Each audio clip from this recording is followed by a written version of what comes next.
Imagine being offered a house for free. No mortgage, no rent, no down payment. A real house in one of the richest countries on earth. It sounds impossible. But in Japan, it is happening right now. Across the country, millions of homes sit completely empty. Some local governments are practically begging people to move in. The question is simple. Why would a nation give away houses for free? And what does this reveal about Japan's future? For decades, Japan was seen as one of the greatest economic success stories in history. A country known for technology, efficiency, innovation, and an exceptionally high standard of living. But beneath that success lies a problem that has been quietly growing for years. Japan's population is shrinking. Birth rates have fallen far below the level needed to maintain the population. At the same time, people are living longer than ever before. The result is a society that is becoming older while also becoming smaller. According to data from Japan's Statistics Bureau and the United Nations Population Division, Japan has one of the oldest populations in the world. Millions of Japanese citizens are now over the age of 65. Entire communities are aging faster than they can replace themselves. Schools are closing because there are not enough children. Businesses are disappearing because there are not enough customers. And in some parts of the country, entire towns are slowly fading away. But the problem is not only that fewer children are being born, the problem is also where people choose to live.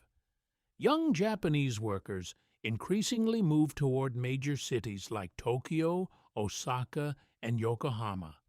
That is where the jobs are, that is where the universities are, and that is where most opportunities exist. Every young person who leaves a small town creates another gap in the countryside. Over time, those gaps become empty streets, then abandoned neighborhoods, and eventually entire communities begin to disappear. Houses are left behind, shops close permanently, schools shut their doors, and villages that were once full of life become strangely quiet.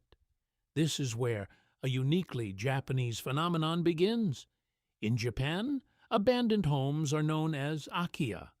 The word simply means vacant house, but the scale of the problem is astonishing.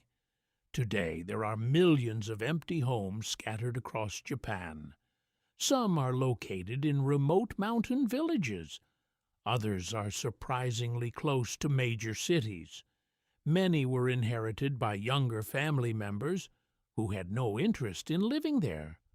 Others became vacant after elderly owners passed away. Year after year, these empty properties continued to accumulate faster than local communities could use them. And eventually, local governments realized they had a serious problem on their hands.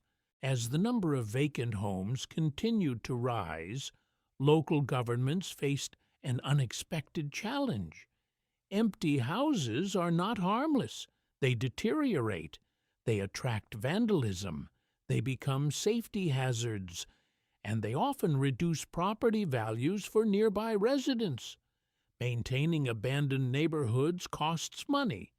Demolishing empty structures costs even more.